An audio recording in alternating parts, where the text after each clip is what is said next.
Hello, so I've had kind of a laid back day. I've been working on a paper that I have due next week. I have been writing it on a book that I read for the class, Contemporary Canadian Literature, and that is The Back of the Turtle by Thomas King. Thomas King is the author of a book that made quite a splash last year and earlier this year, The Inconvenient Indian. That was a nonfiction book of his.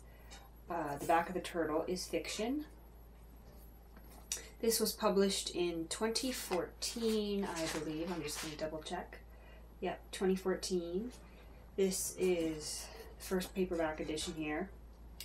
So, what this book is about is a scientist who goes by the name of Gabriel. He's been working for a very large corporation. At the beginning of the novel, we discover that he has disappeared, but we know where he is and his employers do not. At the beginning of the novel, he's attempting to commit suicide by drowning himself when the tide comes in. He feels really badly about things he did while he was employed by this corporation, and he feels guilty, and so he believes that he needs to end his life. While Gabriel is trying to commit suicide, though, he suddenly realizes that there's a girl in the water. He sees her hair and he pulls her up. And then he finds more and more people and he pulls them out of the water. And he isn't sure whether he's crazy and has lost his mind or whether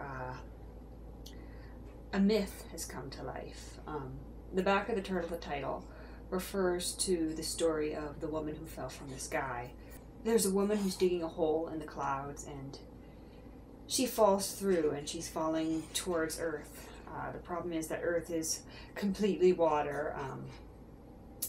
So some birds catch her and place her on the back of a turtle, and she's pregnant and she gives birth to twins. One twin who is kind of evil, another twin who is good.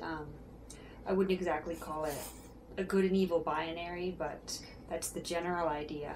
One of the twins' names is Gabriel. In the book we also have Mara, a woman who's living just on the edge of the reserve where her family used to live. She refers frequently to something called the Ruin, which if you read this you'll find out what it is, but basically everyone on the reserve has been wiped out by some sort of event. It's set just a couple years from now, it seems to be. It's in the future, but not too far in the future.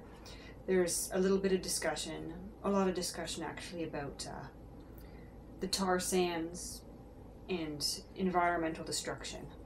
The Back of the Turtle is a really great piece of commentary on colonialism in North America and on environmental disaster and the way we're headed in terms of corporate power. I want to read you a short passage from this novel. It's that scene I mentioned when he's attempting to commit suicide near the beginning of the book. It'll give you a good idea of what the writing style is like and just how myth interacts with reality in this book. At first he didn't see it, saw only the vague shadows of the running tide. And then it was there, a hand thrust out of the water, then an arm, fragile, a slender branch caught in a flood, and then a pool of black hair floating around a child's face. He quickly shifted his weight and reached for the arm, just as a wave broke over his back and sent him sprawling, the salt rising in his nose and mouth like blood, the water burning his eyes. 2 more waves broke against him, and he found the child again, closer this time, almost at his feet. Hang on! He caught the arm awkwardly, his own shoulder twisting with the strain, as he waited for the water to float the child closer to the rocks. Then he arched his back and pulled hard on one long motion. A young girl, thin as tin, cold and naked like him. It's okay, he gathered her in his arms so she wouldn't slip. It's okay, he could feel her shaking, and he wished he had something warm to wrap her in. But his clothes were gone, washed off the rocks. Except for his jacket, it had been driven into a crevice. The leather was sopping and cold, but he draped it over her anyway, hoping it might provide some protection from the wind and spray. He rocked the girl gently, trying to comfort her. It's okay.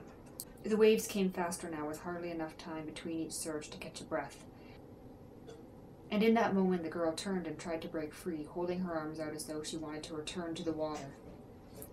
"No," he said softly, pushing her back. "No."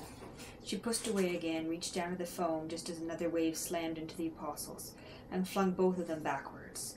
"Son of a bitch!" The basalt cut into his shoulder and thigh, and he could feel the blood run warm on his skin. He'd only one arm around the girl now as he struggled to regain the saddle. He saw a second body rise out of the swirling water. "Stay here." He lifted the girl onto the saddle, forced her arms around the rock, and quickly slid down the side of the shaft, searching for a ledge he could stand on. "Here," he shouted, "I'm here," and suddenly the sea was alive with people. He caught a young boy by the hair and dragged him to the rocks, then a young girl and an older woman.